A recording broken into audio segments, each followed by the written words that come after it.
Hello everyone, तो स्वागत है आप सभी का मेरे यूट्यूब चैनल पे। तो गाइस, आज के वीडियो में मैं आप सभी से बात करने वाली हूँ डीवाई पाटिल ऑनलाइन एमबीए के पुणे वाले ब्रांच के पोर्टल के बारे में, जहाँ पे हम बात करेंगे उसके पेमेंट्स के बारे में कि अगर आपको अपना पेमेंट करना है, चाहे वो सेमेस्टर वाइज हो या फिर लोन हो, ईएमआई वाइज हो, तो आप उसको कैसे करोगे और वो पोर्टल पे कैसे करोगे। तो आज की वीडियो में मैं आपको अपना लाइव पोर्टल दिखाऊंगी, जहाँ पे मेरे पेमेंट्स कैसे हुए थे, कहाँ पे किस सिचुएशन में वो फेल हो गया था, कहाँ पे मैंने सक्सेसफुली पूरे चारों सेमेस्टर के पेमेंट्स कंप्लीट किए थे। एक एक चीज़ मैं आपको डिटेल में दिखाने वाली हूँ। तो अगर आपको ये वीडियो हेल्पफुल लगता है तो आप इस चैनल को सब्सक्राइब कर सकते हो और मेरे वीडियो को लाइक भी कर सकते हो। और कुछ भी डाउट है, किसी भी अदर टॉपिक से रिलेटेड, अदर यूनिवर्सिटी से रिलेटेड, या कुछ भी डाउट है, तो आप मुझे कमेंट में बता के मेंशन कर सकते हो। ठीक है, I will be there to help you out with all your queries. Okay, तो अभी हम लोग फटाफट बिना डिले के चलते हैं पेमेंट पोर्टल पे, मतलब कि डीपीयू का जो ऑनलाइन एमबीए पुणे वाले ब्रांच का पोर्टल है उस पे चलते हैं एंड वहाँ पे हम इसके बारे में डिस्कस करते हैं। तो ये सबसे पहले आपको ना डीपीयू का जो लॉगिन क्रेडेंशियल है उसको यूज़ करके अपना जो भी पासवर्ड वगैरह है वो डाल के और इस तरीके से प्रोफाइल को खोल लेनी है। जैसे ही आप खोलोगे तो लेफ्ट साइड में जो 3 लाइंस होते हैं उसमें आपको कोर्स फ़ी पेमेंट का ऑप्शन दिखेगा, वहाँ पे आपको जाना है। अब यहाँ पे देखो, मैंने जब किया था, बहुत लोग मुझसे पूछते हैं कि बोलते हैं कि मैं झूठ बोलती हूँ, अभी फ़ीस 189 400 है, मेरे टाइम भी होती थी, बट ऐसा नहीं है गाइस। देख लो आप यहाँ पे क्लियर यहाँ पे मैंशनड है कि मेरी जो फ़ीस है वो 1,40,200 रुपीज़ थी। तो देखो, मेरे को 4 सेमेस्टर्स में अलग अलग पेमेंट्स करने थे। तो यहाँ पे अगर आप देखोगे तो 4 बारी का पेमेंट है और कैसे कैसे करना है वो यहाँ पे कैटेगराइज्ड है। जैसे कि सबसे पहले सेमेस्टर में मुझे 40,000 फ़ीस करना था। देन अगर आप आ जाओगे सेकेंड सेमेस्टर में तो अगेन यहाँ पे 40,000 रुपीज़ है। देन थर्ड सेमेस्टर में अगेन 40,000 है एंड जो फोर्थ सेमेस्टर है उसमें 20,200 रुपीज़ है। ठीक है, तो टोटल मिला के मेरे को 1,40,200 पे करना था। अब यहाँ पे बहुत बार मेरा पास्ट ट्रांजैक्शंस आप देख सकते हो, जहाँ पे मैंने बहुत सारे पेमेंट्स फेल कर दिए थे। फेल करने का अलग अलग रीजंस था, एक्चुअली फेल कर नहीं दिए थे, फेल हो गए थे मेरे पेमेंट्स। तो कभी मेरा नेटवर्क नहीं सही से चल रहा था, या कभी लास्ट डेट था पेमेंट का। तो ये सब जो रीजंस होता है ना गाइज, इनके वजह से आपके जो ट्रांजैक्शंस हैं वो फेल हो सकते हैं।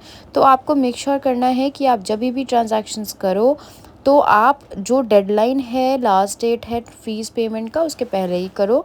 सेकंड, आपको ये भी चीज़ ध्यान में रखनी है कि आप जब भी पेमेंट कर रहे हो तो आप उसका रिसीट निकाल के रखो। ठीक है, अगर रिसीट निकाल लोगे और सेव करके रखोगे तो वो आपके लिए बहुत हेल्पफुल हो जाएगा। तो यहाँ पे देखो, जो भी ट्रांजैक्शंस आपका पास या फेल होगा वो सारा पास ट्रांजैक्शंस में आपको शो करेगा। और यहाँ पे पेमेंट टाइप में आप देख सकते हो कि यहाँ पे आपके पास ऑप्शन है पूरा पेमेंट आपको करना है या पार्शियल पेमेंट करना है। तो जब आप पार्शियल पेमेंट कर रहे हो, इसका मतलब कि आप अपनी 2 साल की फ़ीस टोटल नहीं पे कर रहे हो, उसमें का कुछ अमाउंट पे कर रहे हो। तो जो भी अमाउंट आप पे करो उसको आपको वहाँ पे एंटर कर देना है एंड देन पे नाउ पे क्लिक कर देना है। जैसे ही आप पे नाउ पे क्लिक करोगे आप रिडायरेक्टेड हो जाओगे उसके पेमेंट पोर्टल पे, एंड देन आप आराम से अपना जो भी पेमेंट है वो कर सकते हो। तो यहाँ पे आपको कम से कम मिनिमम जो है वो आपका सेमेस्टर का अमाउंट डालना होगा। जैसे अगर आप चाहोगे कि मैं सेमेस्टर 1 में हूँ और 40,000 मेरी फ़ीस है, तो आप 40 की जगह अगर आप 30 डालना चाहोगे तो फिर वो कोई काम का नहीं है, बिकॉज़ जब तक आपका सेमेस्टर का पूरा पेमेंट नहीं कंप्लीट होगा तब तक आपको आगे कुछ भी चीज़ नहीं मिलेगी, ना ही बुक्स आपके आएंगे, ना ही कुछ। तो आपको क्या करना है, पहले आपको जो भी आपका सेमेस्टर का पेमेंट है वो कंप्लीट करना है। अब जो लोग मुझसे ये पूछना चाहेंगे, जिनके दिमाग में ये सवाल आया होगा कि क्या हम डायरेक्टली एडमिशन के टाइम ये कर सकते हैं, तो नहीं। जब तक आपका एडमिशन कंप्लीट नहीं हो जाता है और आपको पोर्टल का एक्सेस नहीं मिल जाता है विद योर लॉगिन क्रेडेंशियल्स, तब तक आप पेमेंट यहाँ पे नहीं कर सकते हो। तो आपको पेमेंट करने के लिए पहले एडमिशन लेना होगा और एडमिशन किसी ऑथेंटिक काउंसलर से ही लेना पड़ेगा, सो दैट वो आपको इन सब चीज़ों के बारे में सारा इन्फॉर्मेशन जो है वो दे दे। तो यहाँ पे आपको तभी आपके पास ऑप्शन अवेल होगा जब आप एडमिशन पूरा कंप्लीट कर लोगे वेबसाइट से, एंड देन यहाँ पे पोर्टल में आप आराम से अपना पेमेंट कर सकते हो बिना किसी भी काउंसलर के इंटरफेरेंस के।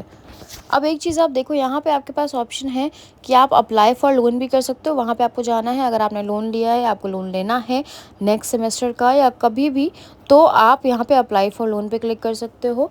एंड डीपीयू पेमेंट गेटवे का कुछ टर्म्स एंड कंडीशंस है, आप जब तक उसको टिक नहीं करोगे तब तक आप आगे नहीं मतलब आपको आगे ऑप्शन नहीं मिलेगा बढ़ने का। तो यहाँ पे देखो क्या है इसका payments and terms and conditions, वो मैं आपको एक एक करके समझा देती हूँ। सबसे पहले ये कहता है कि जो भी आप पेमेंट्स कर रहे हो ऑनलाइन, उसमें उसमें कुछ नॉमिनल प्रोसेसिंग फ़ीस लगेगा, बहुत नॉमिनल होता है वो 10-15 रुपए या बहुत नॉमिनल फ़ीस होता है, वो आपको एक्स्ट्रा पे करना पड़ेगा। सेकंड ये कहता है टर्म्स एंड कंडीशन कि अगर आपका कोई भी ट्रांजैक्शन फ़ेल हो जाता है तो you should wait for 2 hours at least, पहले आप 2 घंटे वेट कर लो तभी आप नया ट्रांजैक्शन करो, सो दैट आपको एक आइडिया लग जाए कि आपका पेमेंट एक्चुअली में हुआ है या फंसा हुआ है, ठीक है। थर्ड कि अगर आपका अमाउंट आपके बैंक अकाउंट से डिडक्ट हो जाता है तो उसके लिए आपको घबराना नहीं है, आपको अपने ट्रांजैक्शंस डिटेल्स के साथ मेल करना है। इसीलिए मैं हमेशा बोलती हूँ कि जब भी आप पेमेंट कंप्लीट करते हो और वो सक्सेसफुल हो जाता है तो हमेशा उसका रिसीट रख लो अपने पास। नेक्स्ट फोर्थ पॉइंट कहता है कि अगर आपका जो है वो पेमेंट फ़ेल हो गया, ठीक है, और आपने मेल भी कर दिया, तो आप दूसरा पेमेंट तभी करोगे जब आपको उस मेल का कोई इन्फॉर्मेशन आ जाए कि हाँ भाई पेमेंट एक्चुअली में उनके पास गया है या फंसा हुआ है। वो इन्फॉर्मेशन जब एक बार आपके पास आ जाए तभी आप नेक्स्ट पेमेंट करो, ठीक है। And the last point is कि अगर आप किसी कैटेगरी में हो, यानी कि आप जनरल नहीं हो, आप किसी रिजर्व कोटा में हो या फिर आर्मी ऑफिशियल्स के कोई रिलेटिव हो, उस केस में आपको डायरेक्टली कॉलेज को ही कॉन्टैक्ट करना है सो दैट वो आपको आपका फाइनल अमाउंट जो है वो बता दे, ताकि आप इजीली वहाँ पे उतना ही अमाउंट पे कर सको, बिकॉज आपका अमाउंट कुछ ना कुछ वैरी करेगा, ठीक है। So that's it guys, I hope कि आपको अभी क्लियर हो गया होगा। सो आई होप कि आपको पेमेंट के रिगार्डिंग अभी जो भी डाउट है वो एकदम क्लियर हो गया है और अब कोई भी डाउट आपका नहीं बच गया है। बट स्टिल अगर आपको लगता है कि आपको कुछ भी डाउट है और आप मुझे कुछ भी पूछना चाहते हो तो आप लोग मेरे को व्हाट्सएप पे मैसेज कर सकते हो इस नंबर पे, या फिर आप मुझे कमेंट कर सकते हो। तो I will be there to help you out with all your queries. That's it guys, and that's it. मिलते एक नई वीडियो में एक नई टॉपिक के साथ, तब तक के लिए बाय बाय।